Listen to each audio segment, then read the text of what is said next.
নামাজ আমাদের জন্য ফরজ করা হয়েছে, নামাজ আপনাদের জন্য ফরজ করা হয়েছে। কুল্লু নফসিন যায়কাতুল মউত, हर एक से को एक ना एक दिन मौत का मजा चखना है। এই দুনিয়ার মধ্যে কেউ থাকার জন্য আসেন নাই, এই দুনিয়াকে ছেড়ে আমাদেরকে একদিন সেই কবরের মধ্যে যেতে হবে। সেই অন্ধকার কবরের মধ্যে, যেই অন্ধকার কবরের মধ্যে আমার বাবা আমার সঙ্গে যাবে না, যে অন্ধকার কবরের মধ্যে আমার মা আমার সঙ্গে যাবে না, যে অন্ধকার কবরের মধ্যে আমার ভাই আমার সঙ্গে যাবে না, সেই অন্ধকার কবরের মধ্যে দুনিয়ার সমস্ত মানুষকে যেতে হবে। ও মুসলমান, এই দুনিয়ার মধ্যে আপনি জায়গা করেছেন, এই দুনিয়ার মধ্যে আপনি বাড়ি কিনেছেন, এই দুনিয়ার মধ্যে আপনি বিল্ডিং বানিয়েছেন, এই দুনিয়ার মধ্যে আপনি 5 লক্ষ টাকার ঘর বানিয়েছেন। শুনেন, একটা কথা মনে রাখবেন, এই দুনিয়ার মধ্যে আপনি কি করেছেন, এই দুনিয়ার মধ্যে আপনি গাড়ি কিনেছেন, এই দুনিয়ার মধ্যে আপনি বাড়ি কিনেছেন, সমস্ত জিনিস এই দুনিয়ার মধ্যে রয়ে যাবে।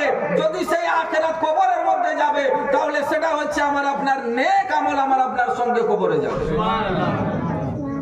দুনিয়ায় আজ আমরা পেরেশান হয়ে আছি যে মৌলানা সাহেব না করলে খাবো কি। তোমাদের তো এটা বলা কাজে আছে, তোমরা যদি না বলো তাহলে চলবে কি করে।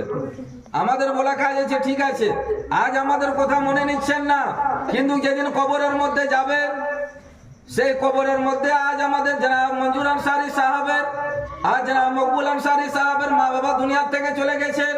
তিনাকে যদি জিজ্ঞেস করেন যে মা বাবা 9 মাস 10 মাস ধরে নিজের গর্ভের মধ্যে নিজের পেটের মধ্যে রেখেছেন, ও মুসলমান একটু চিন্তা করে দেখেন, যে মা আমাদেরকে শুকনা বিছানার মধ্যে ঘুমাতেন, কিন্তু নিজে পেচ্ছাবের মধ্যে ঘুমিয়ে পড়তেন, সেই দরদি মা আজ দুনিয়ার মধ্যে নেই, সেই মা আজকে ইন্তেকাল করে চলে গেছেন।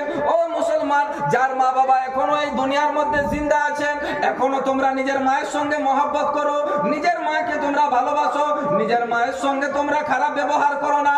যদি খারাপ ব্যবহার করে থাকো, শুনো, আল্লাহ তাবারক ওয়া তাআলা বলতেছেন, আমার দয়ার নবীজি রাহমাতাল লিল আলামিন নবীকে, ইয়া রাসূলুল্লাহ, ইয়া হাবিবাল্লাহ, আপনি দুনিয়ার মানুষকে বলে দেন, আপনি দুনিয়ার মানুষকে বলে দেন যে গোটা জিন্দেগি যদি কোনো মানুষ ইবাদত করে থাকে আর তার মা বাবা যদি তার থেকে নারাজ হয়ে থাকে, আমি আল্লাহ তার একটাও ইবাদত কবুল করব না।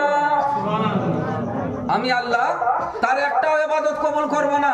দয়ার নবীজি রাহমাতুল লিল আলামিন বলতেছেন, কাল হাসরের মাঠের মধ্যে যেদিন বিচার হবে, যে হাসরের মাঠের মধ্যে নাফসি নাফসি অবস্থা থাকবে, সেখানে মানুষ যেদিকে সেদিকে ঘুরে বেড়াবে, এমন সময় একজন নেক